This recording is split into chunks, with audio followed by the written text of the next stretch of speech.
ಸಚಿವರು ಮಿಸ್ ಮಾಡದೆ ನೋಡ್ಲೇಬೇಕಾದಂತ ಸುದ್ದಿ ಇದು. ಬಸ್ಗೆ ಲೈಟ್ ಕೂಡ ಹಾಕಿಸದೇ ಇರುವಷ್ಟು ಸರ್ಕಾರ ದಿವಾಳಿ ಆಯ್ತಾ ಅನ್ನುವಂತ ಪ್ರಶ್ನೆ ಈಗ ಕಾಡ್ತಾ ಇದೆ. ಮೊಬೈಲ್ ಟಾರ್ಚ್ ಅನ್ನ ಬಳಸಿ ಸರ್ಕಾರಿ ಬಸ್ ಅಲ್ಲಿ ಓಡಾಟವನ್ನ ಮಾಡ್ತಿದ್ದಾರೆ. ಹೆಡ್ಲೈಟ್ ಕೆಟ್ಟು ನಿಂತಿದೆ, ಹಾಗಾಗಿ ಟಾರ್ಚ್ ಹಾಕಿ, ಮೊಬೈಲ್ ಟಾರ್ಚ್ ಹಾಕಿ ಬಸ್ ಓಡಿಸ್ತಾ ಇದ್ದಾರೆ. ಒಂದು ಲೈಟ್ ಹಾಕಿಸೋವಷ್ಟು ಕೂಡ ಸರ್ಕಾರದ ಬಳಿ ದುಡ್ಡಿಲ್ವಾ ಹಾಗಾದ್ರೆ ಅನ್ನೋ ಪ್ರಶ್ನೆ. ಕಲಬುರಗಿಯಿಂದ ಚಿಂಚೋಳಿಗೆ ಸಂಚಾರ ಮಾಡುವಂತ ಬಸ್ ಇದೆ. ಆ ಬಸ್ನ ದುಸ್ಥಿತಿ ನೋಡಿ.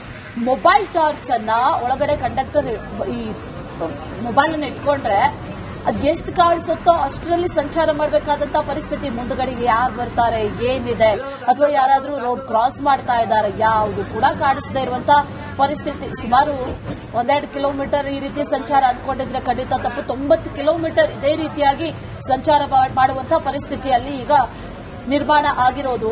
ಅದ್ರ ಒಳಗಡೆ ಬಸ್ ಹತ್ತದಂತವರು ಜೀವ ಭಯದಲ್ಲೇ ಓಡಾಡಬೇಕಾದಂತ ಪರಿಸ್ಥಿತಿ. ಜೊತೆಗೆ ಬಸ್ ಡ್ರೈವರ್ ಆಗಿರ್ಬೋದು, ಕಂಡಕ್ಟರ್ ಆಗಿರ್ಬೋದು, ರಿಸ್ಕ್ ತಗೊಂಡು ಓಡಿಸ್ತಾ ಇದ್ದಾರೆ. ಓಡಿಸಲೇಬೇಕಾದಂತ ಪರಿಸ್ಥಿತಿ ಈ ಬಸ್ಗೆ.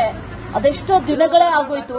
ಲೈಟ್ ಕೆಟ್ಟಿದೆ, ಹೆಡ್ಲೈಟ್ ಕೆಟ್ಟಿದೆ, ಹೆಡ್ಲೈಟ್ ಹಾಕಿಸ್ಬೇಕು, ಹೆಡ್ಲೈಟ್ ಹಾಕಿಸ್ಲಿಲ್ಲ ಸರ್ಕಾರ. ಹಾಗಾದ್ರೆ ಹೆಡ್ಲೈಟ್ ಹಾಕಿಸದೇ ಇರುವಷ್ಟು ಸರ್ಕಾರ ದಿವಾಳಿ ಆಗೋಯ್ತಾ ಅನ್ನೋ ಪ್ರಶ್ನೆ ಸದ್ಯಕ್ಕೆ.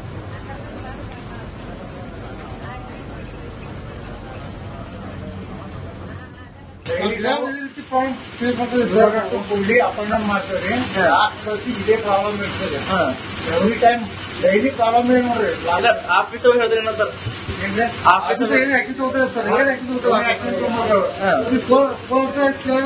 ಮಾಡ್ತಿದ್ರು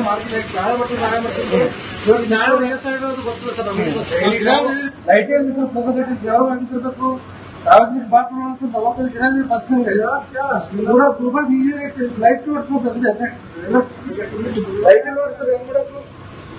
ಲೈಟ್ ಡೈಲಿ ಸೇಮ್ ಸಮಸ್ಯೆ ಆಗಿದೆ. ಇನ್ನೂ ಇದೆ ಸರ್. ಕೇಸರಿ ಕಮ್ಮಿ ಮಾಡ್ತಾರೆ, ಡಿಎಂ ಕಮ್ಮಿ ಯಾರು ಏನು ಐದು ಯಾರು ಫೀಸ್ ಆಕ್ಷನ್ ತಗೊಳ್ಳಿ ಸರ್. ಬಸ್ ನೋಡಿಲ್ಲ, ಲೈಟ್ ಬಸ್ ಈಗ ಹೋಗಿ ಇರ್ತಿದ್ರೆ ಹೆಂಗೆ ಬಸ್ ಲೈಟ್ ಹೋಗೋ ಬಸ್ ಇರ್ತಿದ್ರೆ ಹೆಂಗೆ. ಸಾರ್ವಜನಿಕ ತುಂಬಾ ಪ್ರಾಬ್ಲಮ್ ಆಗ್ತಾ ಇದೆ. ಯಾರಾದ್ರೂ ಜವಾಬ್ದಾರಿ ಕೈ ಕೊಡ್ಬೇಕು, ಎಲ್ಲ ಕೈ ಕೊಡ್ಬೇಕು.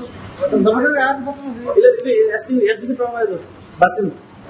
ಒಂದ್ ತಿಂಗಳಿಂದ ಬಸ್ ಲೈಟ್ ಬೀಳ್ತಲ್ಲ.